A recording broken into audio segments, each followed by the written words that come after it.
आज की हमारी रिपोर्ट हेयर ट्रांसप्लांट सर्जरी को लेकर है।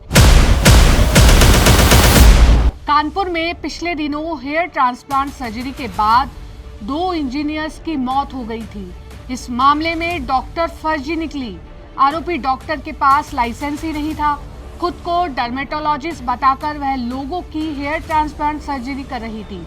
इस तरह के मामले पहले भी सामने आ चुके हैं। हेयर ट्रांसप्लांट उद्योग जिस तेजी से बढ़ रहा है, उसमें फ्रॉड की संभावनाएं भी बढ़ गई है।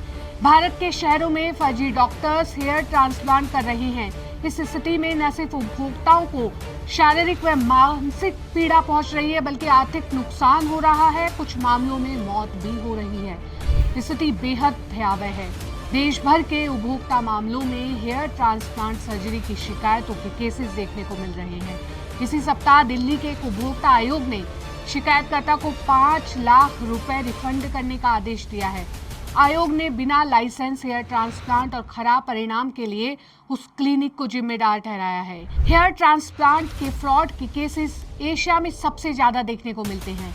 दुनिया भर में बालों के झड़ने के उपचार की अग्रणी संस्था international society of hair restoration surgery के एक रिसर्च में सामने आया कि दुनिया भर में हेयर ट्रांसप्लांट सर्जरी अयोग्य लोगों द्वारा की जा रही है, जो अनजान रोगियों के लिए किसी आपदा से कम नहीं है। हेयर ट्रांसप्लांट के बढ़ते फ्रॉड के बाद सोसाइटी ने फाइट द फाइट अभियान शुरू किया है। यहाँ फाइट का मतलब है धोखाधड़ी और बिना लाइसेंस के हेयर ट्रांसप्लांट को रोकना।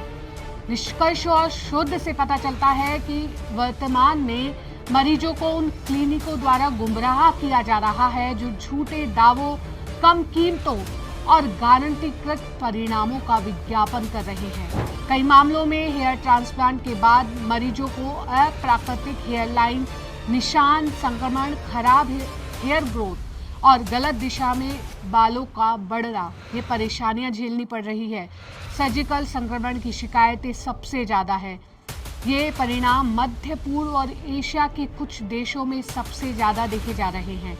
यहाँ उचित चिकित्सा लाइसेंस और प्रशिक्षण के बिना हेयर ट्रांसप्लांट सर्जरी खुलेआम की जा रही है। दुनिया भर में हेयर ट्रांसप्लांट को लेकर काला बाजारी भी हो रही है, जिससे उसकी होने वाली जटिलताओं की संख्या बढ़ गई है, जिससे बाल झड़ने के मरीजों पर गंभीर परिणाम हो सकते हैं। ऐसा आमतौर पर बिना लाइसेंस वाले और अप्रशिक्षित लोगों को काम पर लगाए जाने के कारण होता है, जो वाकई में डॉक्टर नहीं है। ISHRM की ओर से पिछले महीने जारी एक रिपोर्ट में सामने आया कि उनके दुनिया भर में फैले 59% सदस्यों ने बताया कि उनके शहरों में हेयर ट्रांसप्लांट का काला बाजार तेजी से फैल रहा है, जो पिछले 4 सालों में 51% से ज्यादा हो गया है। इसके चलते रिपेयर के मामले भी यहाँ तेजी से बढ़ रहे हैं। महंगा इलाज होने के कारण इसमें फ्रॉड की संभावनाएं भी ज्यादा है।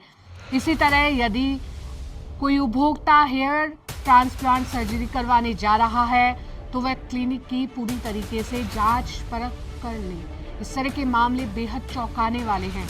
इसी तरह के कंज्यूमर अवेयरनेस से जुड़े वीडियोस देखने के लिए हमारे चैनल कंज्यूमर न्यूज ऑनलाइन को सब्सक्राइब कीजिए। इस वीडियो को लाइक व शेयर करना ना भूलिए। थैंक्स।